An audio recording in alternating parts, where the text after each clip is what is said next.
How does a girl with zero intention to do anything other than sing and write songs end up as a music producer? Let me take you on the journey. It all started out for me around 2020 when I really genuinely returned to music. I did go to music high school and I had been singing and writing music most of my life. I had been playing instruments since I was really young.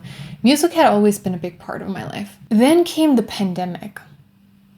And it was hard and horrible in a lot of other ways, but in the respect of I finally had some time to delve back into music and into my enjoyment of music.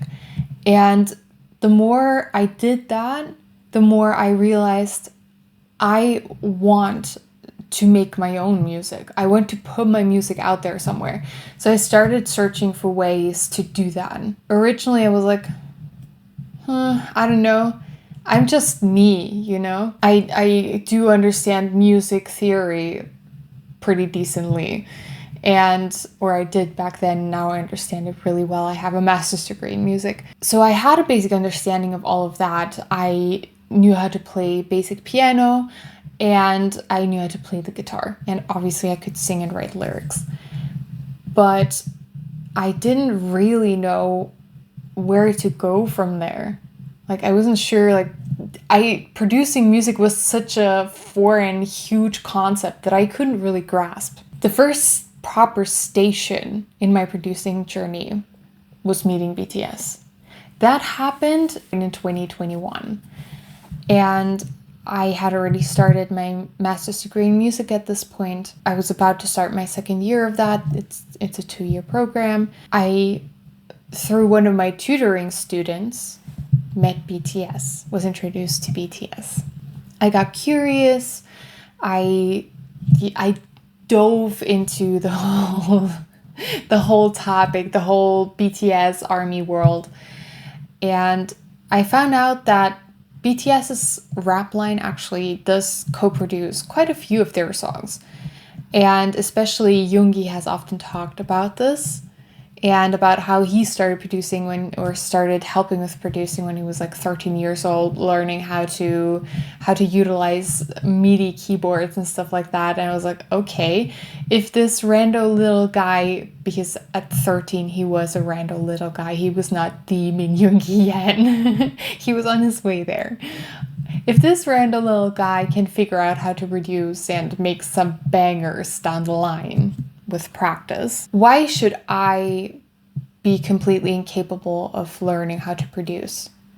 I am pretty quick at learning things. So I was like, well, if he can do it, I can do it too. Like this. If he can do it, I can do it too, right?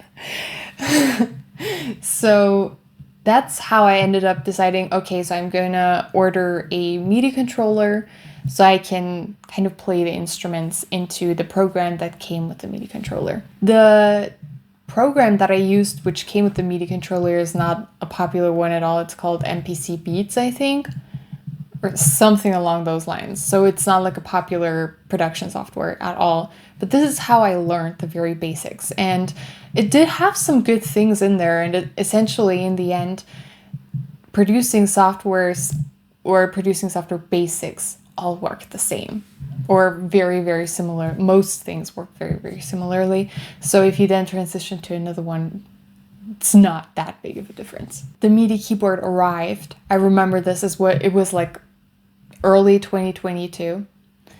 So either late January or early February.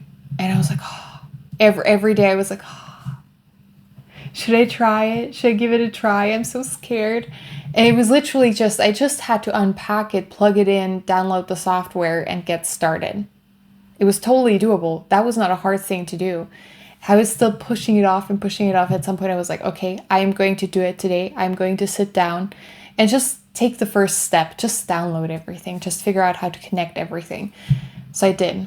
And then I kept sitting down almost every single day for the next half year or something, figuring out how to do the basics of music production.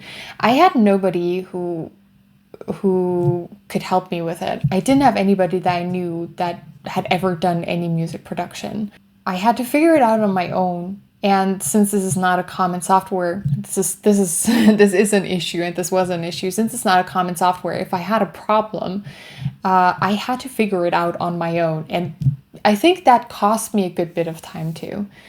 But eventually I figured the basics out and I started producing music. It started out with just like 8 beats or something where I was trying out different drums, different synths, different keyboards and stuff like that. Sometimes a little bit of a filter on there, some recording some vocals over it. I literally just wanted to get the hang of it slowly.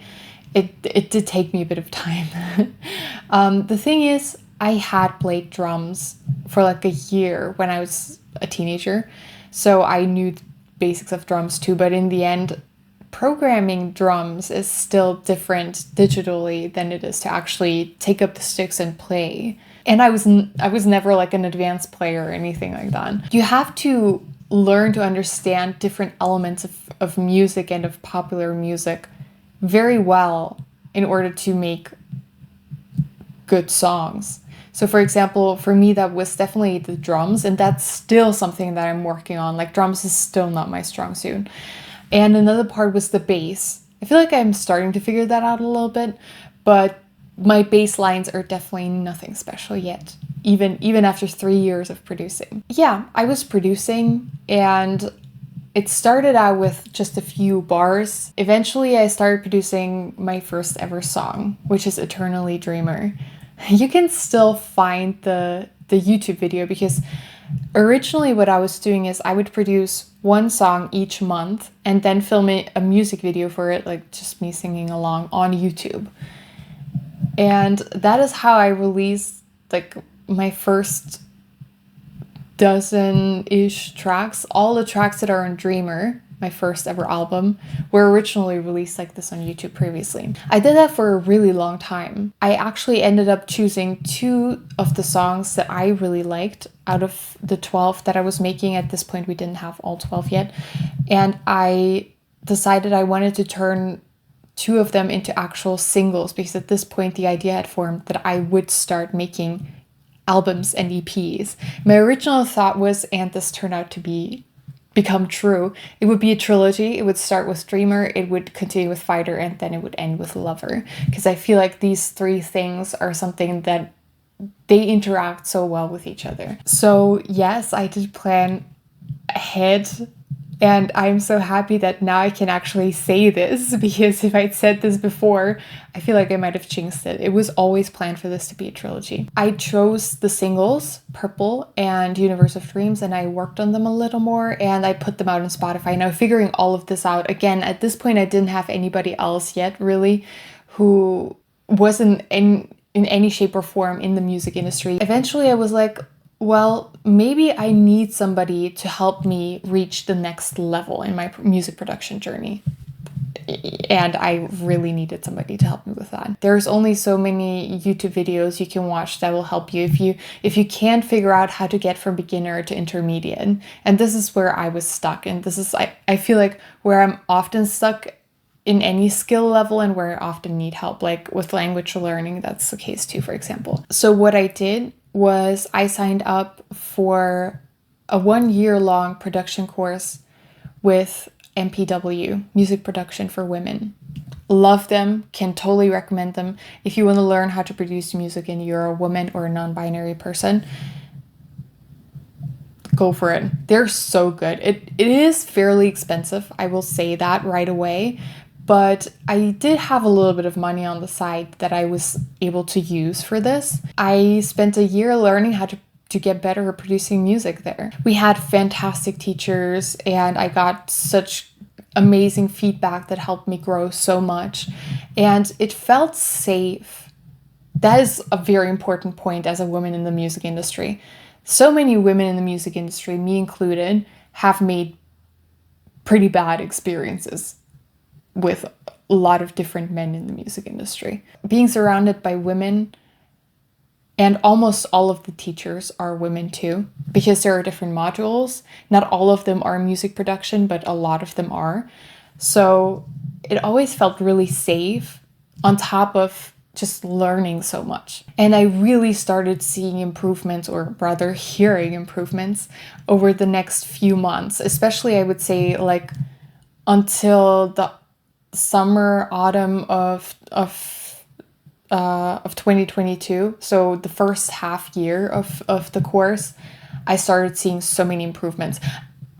I feel like those were the massive steps. After that, it started being more a little bit in the fine tuning, and that's still something that I'm working on. The fine tuning is something you're going to do for the rest of your life, like honing your skills even more and more. So I did that, and that was so useful. I am still grateful for all the feedback I've gotten, all the lessons I've learned with MPW. It was really great, and I started putting out singles after I published Dreamer, which was in spring of 2022. In like the fall of 2023, I was putting out singles, and they were a lot better than what I've been doing before with production. And then in 2024, I put out more singles, and I put out Fighter, the second piece after Dreamer, Fighter. Then I started working on my first collaboration as both a singer-songwriter, which is what I'm very confident in, and as a producer, with somebody I met at MPW. And we have one song already released, which is called Compass. There are technically 2 more songs in the works. We're currently taking a break because she has so much going on in her life right now, my collaborator, that, we're just waiting for all that to clear up for us to be able to work on things a little more again. I am collaborating a lot. This is not the only collaboration right now. I'm working on another collaboration with another artist that I connected with over MPW. We were both in the same year, and that song should be coming out sometime in the next, probably in the next 2-ish months. It's dance pop. I've never done dance pop before. This is essentially my production journey, which started, officially started in early 2022. And I published my first full-length song, I think in April of 2022, but I was still definitely a baby producer back then. And here I am now. I am a music producer. I've put out so many songs by now. 30 songs or something like that, which is absolutely crazy. But I do have a good bit of back catalog. I'm very happy about that. If somebody actually goes and to my Spotify profile or Apple Music or wherever you listen, and they want to listen to more than a single or two, or to more than one EP, I've got you. You can listen for a long time. You will definitely hear the progression from Dreamer and Universe of Dreams and Purple, which are from that too, but they're individual singles technically too. And then the progression after that when you jump to I Run and Retrophobia, and then the continued steps forward into better creations. What is my plan moving forward as a producer? Keep making music. That's the plan. I love it. I don't think I can stop doing it. I don't want to stop doing it. But there is this drive in me that's just produce, make music. We starve without music. That is essentially me. In a nutshell, I need music. And obviously another goal is to keep collaborating with different artists, because it's fun. So many fun and new things come up when you collaborate with other people. This is my production journey. To everyone out there who also wants to try producing, just go for it. I am still learning as a producer. And I think that this is an area where I will just keep learning for the rest of my life. Maybe more so than in some other areas of music. And I like that. I like that it is a challenge. Sometimes it annoys me. I admit that too. Sometimes I'm like, can't I just know already how to do that? But generally speaking, I appreciate that there's always at least a small challenge in creating a new song and in collaborating too. And I will keep doing that because music is what moves me. Thanks for listening. Please like, comment, and subscribe. And I will definitely see you soon again in another video. Bye. I trust faith. awesome.